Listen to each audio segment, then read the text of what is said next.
नमस्कार। आप देख रहे हैं ऑल न्यूज़ नंबर 1। जैसे जैसे बिहार में चुनाव की तिथि नज़दीक आ रही है, वैसे वैसे कार्यकर्ताओं के साथ साथ नेताओं में भी भूचाल आ चुका है। इसी क्रम में हमारी टीम बिहार के नरकटियागंज विधानसभा क्षेत्र में है। यहाँ पर कार्यकर्ताओं के साथ साथ नेताओं में भी कयास लगी हुई थी कि कब टिकट फाइनल हो, कब किनको टिकट मिले, क्योंकि सभी का एक गुटबाजी यहाँ हो रहा था। मामला क्या है, समझने की चीज़ है। मामला यहाँ पर है वर्तमान विधायक रश्मि वर्मा, जो भाजपा से विधायक थी।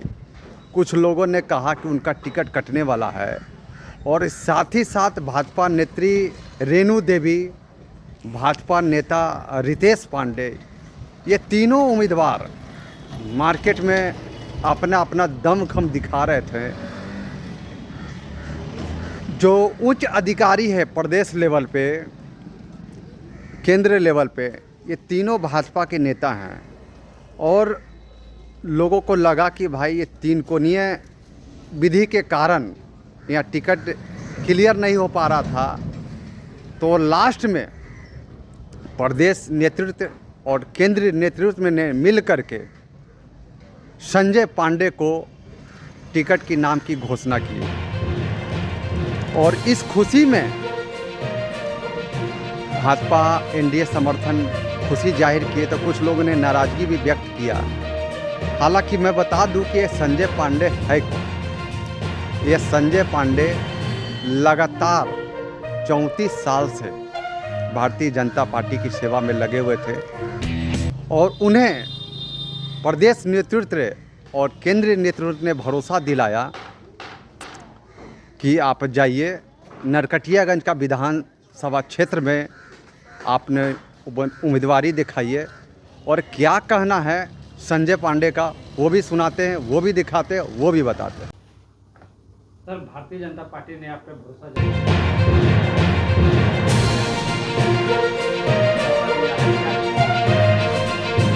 देखिए, तो मैं तो भारतीय जनता पार्टी का कार्यकर्ता हूँ और निरंतर पार्टी के लिए सेवा करते आ रहा हूँ। मैं समझता हूँ कि मेरे सेवा को देखते हुए पार्टी के लिए जो निरंतर मैंने काम किया, जनता के बीच काम किया, सार्वजनिक जीवन में रहते हुए सभी के प्रति मैं समर्पित रहा, शायद पार्टी ने इसी का पुरस्कार मुझे दिया है।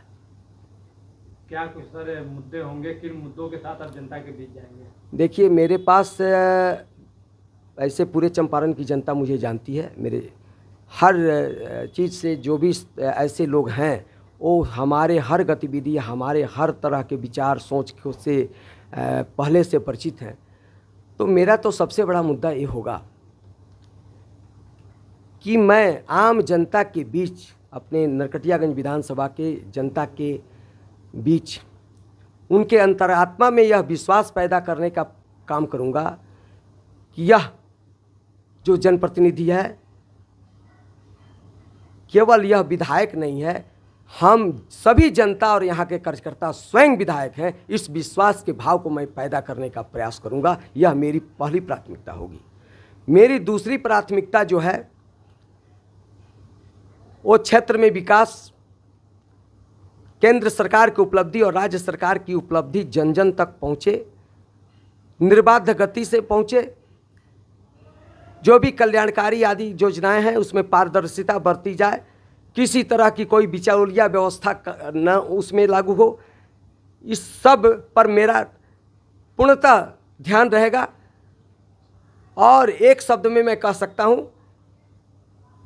कि नरकटियागंज विधानसभा क्षेत्र को मैं वहां राम राज्य कायम करने का काम करूंगा और सभी को न्याय मिले, और राम राज्य की जो परिकल्पना थी वह उस क्षेत्र में पूरा हो। यह भी मेरी उपलब्धि, क्या कहा जाएगा, मेरे आज भी सर नरकटियागंज के जनता कहती है कि जो विकास होना चाहिए वो विकास अभी तक हो नहीं पाया नरकटियागंज में। देखिए, कहने के लिए कुछ कहा जा सकता है, लेकिन नरकटियागंज का फ्लाईओवर हो, प्रधानमंत्री सड़क योजना हो, विभिन्न तरह की सड़क की परियोजनाएं हों, रेलवे का विकास हो या किसी भी क्षेत्र में, बिजली का क्षेत्र हो, आज 24 घंटा में लगभग 20 घंटा बिजली, 20 घंटा से ज़्यादा बिजली उपलब्ध हो रही है।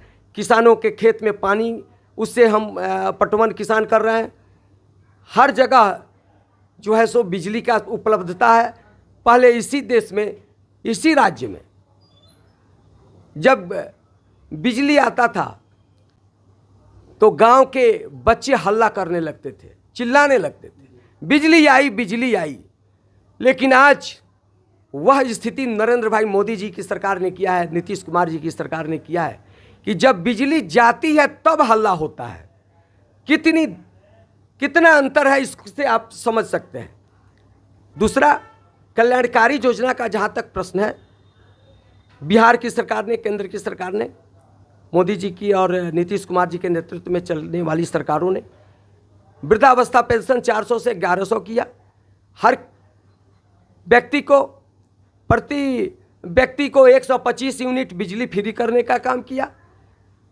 महिलाओं को स्वरोजगार के लिए योजना ला करके बिहार के 1 करोड़ महिलाओं को 10-10 हज़ार रुपया देने का काम किया। अगर वो स्वरोजगार का काम प्रारंभ करती हैं तो उन्हें 2 लाख रुपए तक दिए जाने का यह योजना है।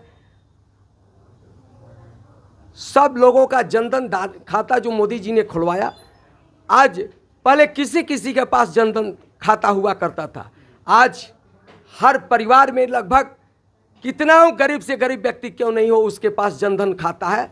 और जनधन खाता खुलने के बाद जो भी कल्याणकारी योजनाओं का जो पैसा है वो सीधे उस खाते में जाता है और इस तरह से बिचौलिया व्यवस्था समाप्त हुआ है। साथ ही साथ जो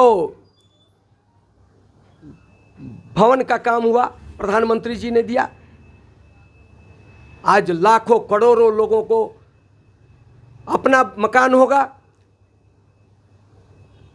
उज्ज्वला गैस कनेक्शन का प्रधानमंत्री जी ने निर्णय लिया। स्वास्थ्य को ध्यान में रखते हुए जो बीमा आया उसमें 5 लाख तक का जो है सो इलाज करने की व्यवस्था उसमें है। कहने के लिए एक पुस्तक लिखा जा सकता है नरेंद्र भाई मोदी जी के उपलब्धियों का और नीतीश कुमार जी के उपलब्धियों का। उसके बाद भी अगर इस तरह की बातें आती हैं तो यह जनता का आवाज़ नहीं है, यह भारतीय जनता, यह एनडीए का जो विरोधी दल, एनडीए के जो विरोध में लोग हैं, उन लोगों के द्वारा यह तथाकथित यह मुद्दा आम जनता को देकर के दिग्भ्रमित करने का काम हो रहा है। दूसरा इसमें कुछ नहीं है। सर, एक आखिरी सवाल, चुनौती काफ़ी बड़ी है आपके लिए, क्योंकि विपक्ष भी लगता है एक्टिव मोड में है और कहीं ना कहीं पार्टी में भी अंदर खाने से ही लोग लगते हैं विरोध करने। तो ऐसे चुनौतियों से कैसे निपटेंगे? कोई चुनौती नहीं है नरकटियागंज विधानसभा में। और नरेंद्र भाई मोदी जी के उपलब्धि, नीतीश कुमार जी की उपलब्धि, इसको लेकर हम लोग जाने वाले हैं, हम लोग जा रहे हैं। जहाँ तक चुनौती का सवाल है तो मैं तो भारतीय जनता पार्टी का 34-35 साल से कार्यकर्ता हूँ। मैं इस चंपारण के रग रग से जुड़े हुए रहने वाला कार्यकर्ता हूँ। और पूरे चंपारण के किसी भी गांव में आप जाइए तो वहाँ 10, 20, 50 लोग मेरे काफ़ी करीबियों में से हैं। मैं जनप्रतिनिधि बनकर 5 बार लोग अपने क्षेत्र में जाता है कि नहीं जाता है, लेकिन मैं एक कार्यकर्ता के रूप में इस पूरे चंपारण का निरंतर परिभ्रमण करते रहने का काम किया है। 34 साल से निरंतर हम लगे हुए हैं। 12 बजे रात को भी मेरा मोबाइल खुला रहता है और क्षेत्र, पूरे जिले के किसी भी कोने का अगर कोई व्यक्ति किसी भी स्थिति में अगर हमको फ़ोन करता है रात में, दिन, दोपहर, कभी, तो मैं उसका मदद करने का काम करता हूँ। जिस तरह से विकास पर विरोधी बोलते हैं चुनौती, विकास पर विरोधी बोलते हैं मुद्दा। क्या कुछ कहेंगे नरकटियागंज खासकर विधानसभा क्षेत्र की जनता को? नरकटियागंज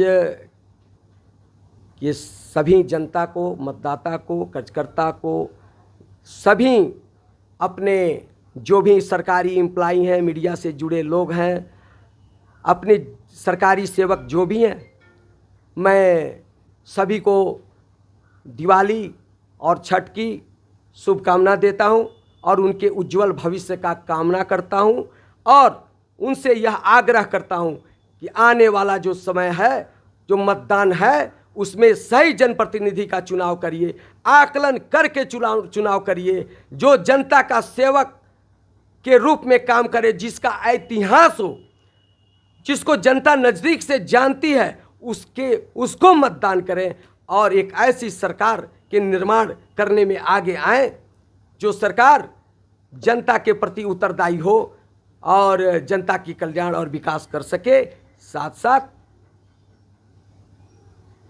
राज्य और केंद्र में एक तरह की सरकार हो, तभी विकास संभव है। इसलिए शुभकामना के साथ साथ उन लोगों से मैं यह आग्रह करता हूं कि ईश्वर के जो पर्व है दिवाली और छठ, उसको ध्यान में रखते हुए ईश्वर से वो सभी लोग ये करें कि सभी लोग मिलकर के जो है सो एक अच्छे सरकार, एक अच्छे जनप्रतिनिधि का चुनाव करें। यही उन सभी से यह मेरी इस दिवाली और छठ पर्व के अवसर पर यह आग्रह। Like, comment, share, subscribe, follow जरूर करें मित्र।